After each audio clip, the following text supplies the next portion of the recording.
Jones smokes Philip Rivers right back at the 40. He's not banking on the skill that he's been blessed with. It's a Celtic catch, touchdown, Kansas City. Trouble flings it across his body, and it's caught by Hill. Hill has it. He he's at the 20. Dirty Dan all the way to the end zone. Welcome to this Chiefs Rewind. There's a lot to rewind in this one. Chiefs win at 34-30 here in Detroit. What a crazy game. But Mitch Holthus with you along with Shawn, Barber of Shop. People are going to learn to pay attention to our podcast. What did we say? Play through the whistle. And this game, that was the theme of this game on both sides. Yeah, both teams had a problem holding on to the rock. Turnover after turnover. Momentum changed so many times throughout the game. It was impossible to know what was going to be the turning point. It was more like a revolving door of big plays. Neither team not taking possession, not taking control of the game. But then when time came to it, we know who stood up. The cream rises to the top, and the Chiefs somehow leaves Motown prevailing with another win. We're going to get to the 13-play drive to win it as the hero scoring at 20 seconds. Daryl Williams will be our guest later in the show. But I'm going to start with a play, played through the whistle. Detroit thinks they're going in to take a 20-13 lead. Xavier Williams in the last 1/8 of the play, able to get the ball out. Bashaud Breeland runs the other way for 100 yards. I'm looking at all the officials. They're all looking at each other like, what is this? And a 100-yard fumble return. That's a 14-point swing. And the awesome thing about Xavier Williams, a couple plays there in the game, he got called for face masks. Kept reaching out, not really moving his feet, but reaching out to get ball carriers and kept grabbing the face mask. Penalized, but then when we need him on a big play on a first coming on, 1 yard line, he makes that awesome jab at the ball, gets the ball out, and our team finished. Our team continued to let the play go. They didn't just get on the ball, but they continued to go defensive touchdown, scores, Kansas City.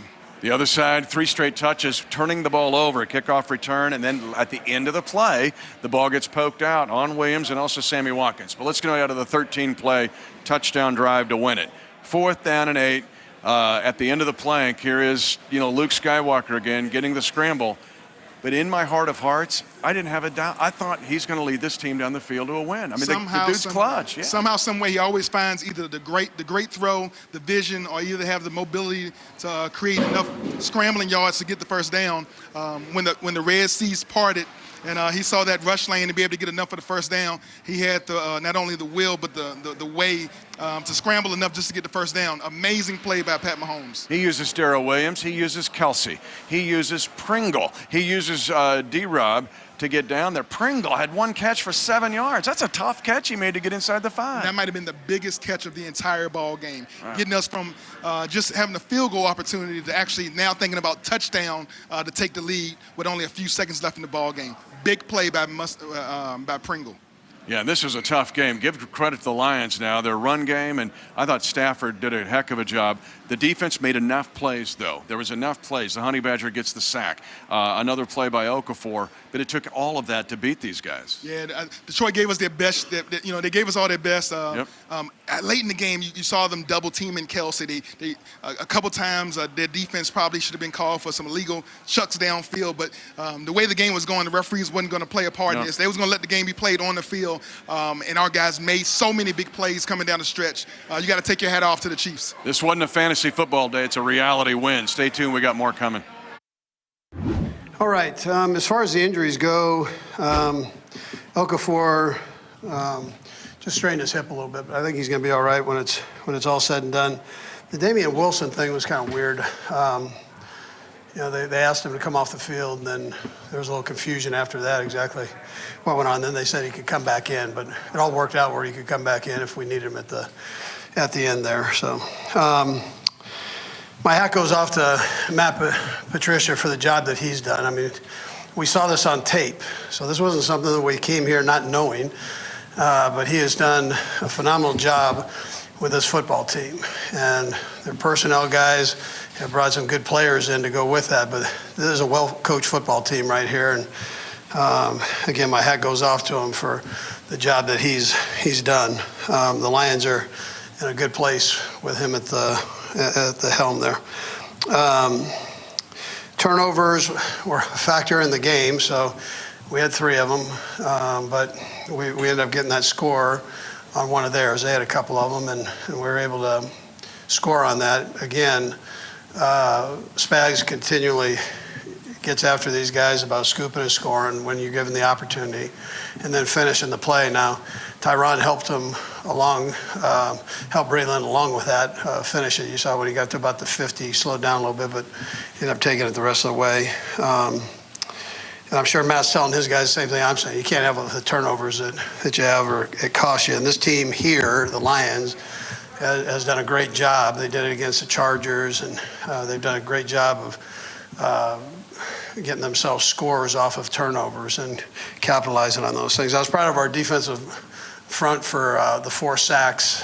This is a quarterback that hasn't been sacked at all this year. To have those sacks, I thought was a big thing. And listen, we have a ton to work on both sides of the ball, special teams. So when we go back, we're going to enjoy this one. But when we get back, we'll have some work to do. We're getting ready for our next opponent there. So, but this we'll enjoy. This is a tough place to play, and it's hard to win in the National Football League. So again, we'll take it. So with that, time's yours. Andy, people who didn't see this game might look at the stats and say, hey, Pat didn't have a real big impact on this game. Those of us who did watch it know otherwise. I'd like to hear in your words maybe some of the ways he impacted this game without throwing a touchdown. Yeah, well, he never gave up, first of all, and he exuded that both sides of the ball. Very easily, a young guy can get in the tank if things aren't going right, whether it's his problem or somebody else's problem. You just start pointing the finger, you start pointing the finger at yourself, and you go in the tank. But he didn't do that at all. He just kept it going. He said, we're going to win the game. We just got to kind of get rid of some of this garbage here. And whether it was his or whether it was somebody else's, whether it was a bad play call, whatever it was, just get rid of it and keep moving forward. So I thought he did that. And, the opportunity to hit a couple guys down the stretch there that really haven't had opportunities to make a ton of plays between Bell and Pringle is a great thing. So, I mean, that's Pringle was about 2 inches away from getting a potato chip commercial, so he was real close there. You said you watched it on tape, watched this team on tape, but what were the defensive backs able to do against your receivers? Well, they played man coverage, and you're going to have some big ones, and then you're going to have some ones that don't look so good. But we know that. We knew that coming in. We were still able to score some points, which was important, and come out with a win. But that's a full day's work when you do that. So we got some nice runs in there, which helped also. Coach, how big one was the crowd and was effective for the offense, but also talk more about the defense in that front four, because just when it looked like Detroit might open up the lead, they came through to stop them on third down and get this one. Yeah. So. The crowd, I mean, they were loud. I thought we handled that pretty good. I didn't think that was necessarily the issue, but they were loud. I mean, we all know that. Our ears were ringing from. But I didn't think that was as much an issue as we were just off by a tick, in some areas. So, and then as far as the defensive front goes, they kept battling, and that ended up being a huge thing down the stretch for us. So. And when they didn't get to the quarterback, they at least had pressure on, made a move, and so I thought that was important throughout the game. In fact, they played a lot of man-to-man. Is that why Pat had so many running lanes? Yeah, well, they had doubles on, so when they start doubling people, there are going to be some lanes, and he knew that, and that's where he took off. He had the big 4th down play, so I mean that was big as they come right there, but. That's one of the things. If you're going to double people, you have a chance of giving that up and rushing 3 and so on. Patrick's plays with his legs. You referenced it a little bit. The 4th down play also earlier, where career high in rushing, and made plays with his feet. Yeah, so he's got a real good feel for that. He probably had some earlier where he ended up throwing them, completed them, but he had a couple chances earlier where he could have done the same thing. But he chose to throw it. But that's just one of the things that kind of come when you're rolling different coverages, and Matt knows that. I mean, you try to get your guys and keep them in lanes, but sometimes you get out of position. And Pat saw that. We talked about it on the sideline, and he took advantage of it. Yeah. Last call. Coach, obviously, halftime you had one set of adjustments that you wanted to make, but then the fumble coming out in the third quarter. what adjustment were you planning on making before? Yeah, well, I mean, you kind of saw it once we got going. Again, we didn't change much after that, after the fumble. I mean, it's too bad that that happened. I mean, Cole's done a nice job for us. And so those things are going to happen. A young player, you got the ball out a little bit, they stripped it. You could kind of see it coming. It was one of those that you felt like you're in slow motion. When the ball got away from his body, you got to keep it high and tight in there and make sure you keep those 5 points of ball leverage. He can learn from that. He's a smart kid. He'll learn from it and get better from it. Coach, you know that there was an emphasis, on Bashaud Breeland's touchdown. Did you hear a whistle? I mean, nah, we didn't hear. I didn't hear a whistle. And we practiced that, between Coach Spags and Coach Merritt. Anytime an incomplete ball is on the ground, if it looks like a fumble, we practice picking up every ball. So that was a real heads-up play. By Breeze, even going in the pile, kind of sniffing it out. Yeah, what was your view of that? You were on the other side, I guess? Well, actually, I initially made the tackle, so is that right? Okay. I was at the bottom of the pile. I didn't know what was going on. I just seen white jerseys running. I got up, tried to meet them in the end zone. So that's when you knew? I mean, you got up and chased them down the field? Yeah. So, like I said, big time heads-up play, especially given the circumstances.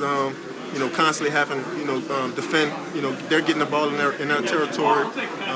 It's hard to play defense like that. I think they scored one time. Thought we held up pretty well. Chiefs win at 34-30 here. One of the heroes of the day, Daryl Williams.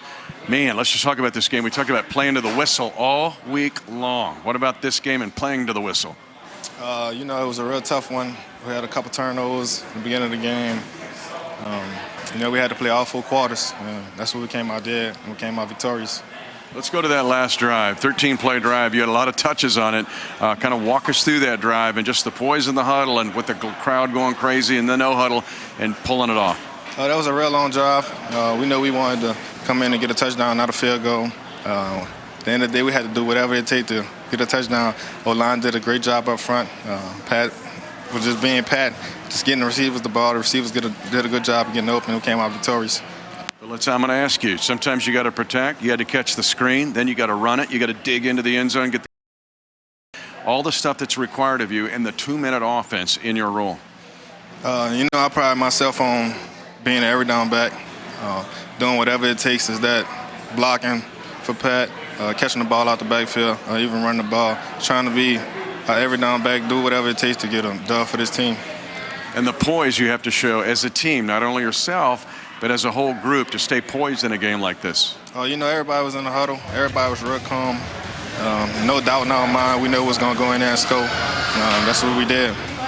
So when you get the play call to win it, what's in your mind? Oh, go score. Don't be nodding on the 1-yard line. I had to do whatever it takes to get in there. I know for sure I was in there the first time. The O-line did a great job up front. I just had to win my one-on-one battle. Final question. People asked me all prior to the last week's game. I said, no, he'll be ready. He prepares like this. Just your preparation over a 2-year period to put yourself in this role and to make the most of it. Each and every day at practice, I do whatever it takes to go in and play. No matter if I'm not playing or not, I prepare like I'm playing. And it's showing now on the field. Hats to Coach Reid, Coach Eric Bieniemy, and my running back coach from Dillon, McCullen, for preparing me. Just put me in a situation to do great. And I just got to go out there and make a play. And that's what I did. There are some games you'll have your grandkids on your knee going, let me tell you about this game. You won't forget this one anytime soon, will you? Oh, no, we can't forget this one. This was a real one. One of the heroes of this day, Daryl Williams. Thank you.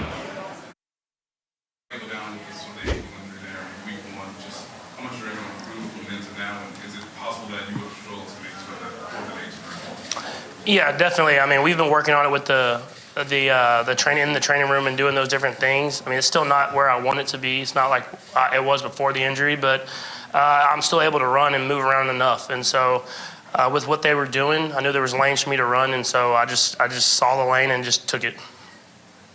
Obviously, it seemed like the turnovers, a lot of not maybe your best play today. Still get a win out of a game like that. What's that just say about your guys' resiliency for lack of a better word? Yeah, I mean, it shows how you fight through adversity. I mean, it wasn't just the offense, it wasn't just defense, it wasn't just special teams. It was as a whole, we just found ways to pick each other up whenever the other was struggling. And so, I mean, in this league, it's not always going to be pretty. It's not always going to be 50 points and 3 touchdown wins. You're going to have to find a way to win these games against great teams. And so for us, we know that this win of not playing our best football and finding a way to win is going to help us tremendously as we get to the end of the season. Even going back to training camp, you guys work on those situational things. We got to go down and get the touchdown.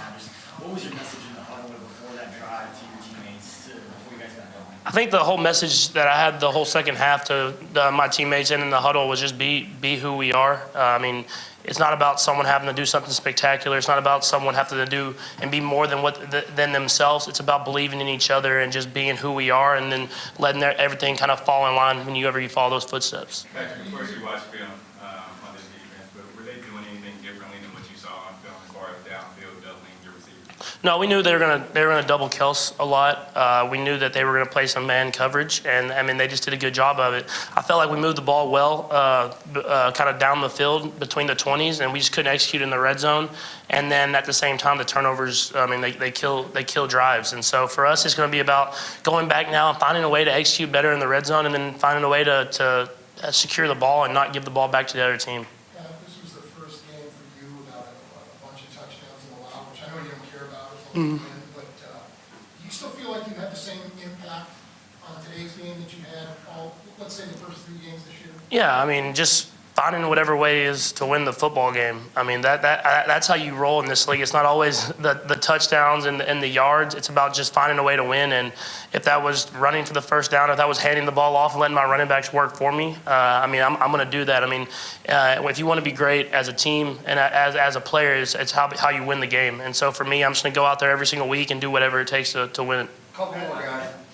Hey, that lateral, Kelsey and McCoy, how much was that withdrawn on the side? No, it was none of it. I mean, it was another play where I was just trying to scramble and extend the play, and the guys were working for me.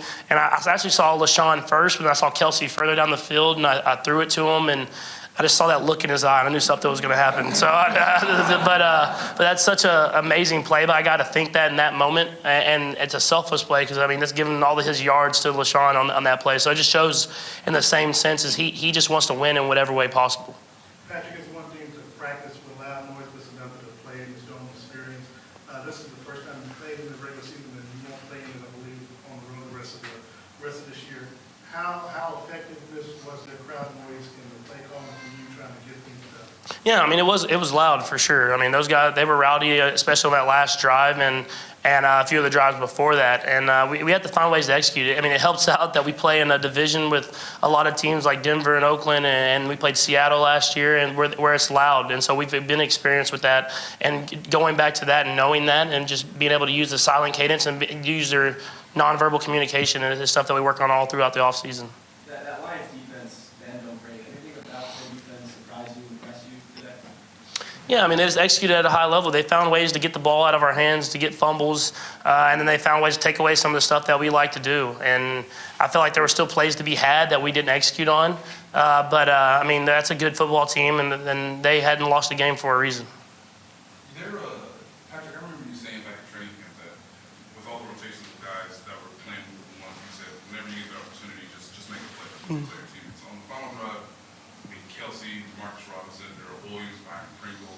What's it like for you to watch everybody have success when they presented themselves in that last drive? Yeah, I mean, like I said, I was preaching that the whole second half. It's not about trying to do something spectacular. It's about being who you are. And that's what I was telling the guys the whole time is I'm going to go to whoever's open. I don't care who it is. If it's Ted over here open, I'm going to throw him the ball. And so it's about them just playing hard and finding a way to do whatever they can to make a positive impact on the game. Patrick, when the game's been frustrating for 3.5 quarters, does that affect your mentality at all, or at least your confidence level into that final drive? No, because I mean, no matter how frustrating it was, I mean, we still had a chance to win the game in the end. And so, I mean, if you're ever at the end of the game and you have a chance to win, you have to have that mentality and that confidence that you're going to go out there and do that. I know there's been so much made of the offense and the numbers that you guys have put up, but the defense and what they were able to do today, not plays that they would want back, but their response after some of the short fields and the fumbles, just how big was that and how much confidence does it give you guys to see the defense win they get their opportunity to be able to. Yeah, I mean, the whole game was a whole team effort. I mean, that was the biggest thing. I mean, we were putting them in some bad situations as far as fumbles and giving them these short fields, and they were finding ways. They got a touchdown to put it. They got on the board. They found a way to get goal line stands and hold them to field goals or whatever it was. And obviously, I mean, they want to hold them to less points, but they found a way in the critical situations to do whatever it took to win the football game.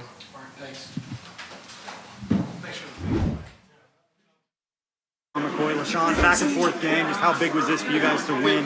Not just getting a win on the road, but the way in which you got it. This is a special team. Any other team in the NFL, with 4 or 5 turnovers, they lose by a lot. Kept fighting. Our MVP, he showed who he was. In clutch time, he stepped up big, made some big plays, some scrambles, some good completions. The guys rallied with him, from the linemen, some guys in the backfield to the wide receivers. Just a great effort, man, in clutch time. It shows you the type of championship pedigree, championship attitude and swagger they have. Can you walk me through the hook and ladder play you had with Kelsey? Was that intentional or what happened? Listen. We always work that play. Nah, he just being a football player and me just wanting the ball, so it just worked out. I actually went to get it and missed. Because I thought he was scrambling, so I went to get the ball and he threw it, and then Kelsey got it and they see me. What did Kelsey say to you after that play? I don't know, he's crazy, but I love it. You know what, today he really showed how good he is. I mean, we all know he's a great player, but clutch time we need him, and he stepped up with big catches. Converted on third downs late in the game. He's superstar. And last question before you go, Shawn. I know that you had a chance last week to see what Daryl Williams can do. I know you guys practice with him every day, but for him to have a fumble and to come back and get a couple of key drives and the touchdowns, how big was that for him, and what did you see from him? No, he's a baller. He's a baller when I first got him. I've seen that. And also just sticking with it. Having the right attitude, mindset. Never quitting, never giving up. And he stayed with it, stuck with it hard, and he finished the game for us. And that was big. I guess that's what opposing teams feel like when they go into Arrowhead Stadium, huh? Yeah, it was loud. Their fans did a great job. Our fans were good too. I mean, they showed up, which was phenomenal. They were outnumbered a little bit, but I thought all in all, when you don't play your best and you come out with a win against what I think is an up-and-coming team here, I think they've done a heck of a job coaching. Matt's done a phenomenal job with the group, and he's got good coaches, and those guys play their tail off. Listen, I know too many penalties for you to be happy. I'm surprised Coach Tove's head didn't explode somewhere in that contest. But were the Lions just disrupting the timing? I know they were punching that ball out, which is something you guys worked on all week at practice. Yeah, so they got us, and we got them a couple. They got us a couple, and but it's too much, and you got to keep it high and tight. You play a team that's well disciplined and well coached. You better protect the football, and they've made a living on that up here. We knew that coming up here, so they made a living on turnovers. They beat the Chargers that way, and the Patriots last year that way. So, you got to take care of business when you come into their house here, or at any time, but in particular with this group. I've seen a lot of football. I know you've coached a lot. Anything crazier than that third quarter? That was a little wild. I'm not sure I've seen one like Kelsey's throwback. I wish I could claim that one as a. Did you call it the hook and ladder, right? Yeah, hook and ladder. Yeah. Yeah, you snatched not one but 2 TDs basically out of the jaws of the Lions. Chris Jones today seemed like a man with a mission. Yeah, Chris was playing hard, and really, we had 4 sacks on a guy that hadn't been sacked. So you got to give credit to our guys and up front and for putting pressure on. We got to tighten up a few things, really on both sides of the ball. But this will be a great tape to go back through and look at and review, and we can be a whole lot better than what we're playing right now. But you come into this, you have to be resilient, and you got to play, and you got to win games like this in the National Football League. So the parity in this league is phenomenal. Alex Okafor, how do you feel like he played today? I thought he did a good job. He got nicked up a little bit, but I thought he played well. Yeah. How is he? Is he hip? Is hip? Yeah, it's his hip. We'll see how he does. As it goes on. He was in a pretty good place when we got back in here. You need to basically drive down and score there at the end of the game. Byron Pringle just has a physical catch. Couldn't believe he hung onto the ball. Then you called for Daryl Williams' number again, and both those guys deliver for you. Yeah, and then Bell had a big one too. Mm-hmm. So who would have thought it would have come down to Bell, Pringle, and then Williams? He's been making plays for us all along, but those other 2 stepped up and did a heck of a job, and I was proud of them for that. Yeah. Well, congratulations. I know it's a short ride home. Try to enjoy that plane ride. Absolutely. Thanks, Ed. Once again here in Detroit, the Chiefs win at 34-30, a play that you could go, I don't know, a generation and never see again. Rashad Breeland, 100-yard fumble return after it's poked out as the Lions are going in. That, and then also getting the ball out from Stafford. Those are effort plays. A lot of effort plays. Also, Kelsey, the pitch and lateral to McCoy. Where did that play come from? Wow, I mean, so many exciting plays from this offense, and they keep turning the page, just unleashing a new level of excitement for their fans at the most crucial times in a close game like today. I mean, you don't know what to expect from Coach Reid and his offense. I said on the play-by-play, the Chiefs rugby players of the kingdom are rejoicing on that play. It looked like a rugby kick out, right, to one of those guys trailing. But the other thing here, let's talk about something global here. Last year, I think it was this week, a year ago, New England came here and got drilled. Yeah. And it really cost New England the 1 seed that the Chiefs were able to get.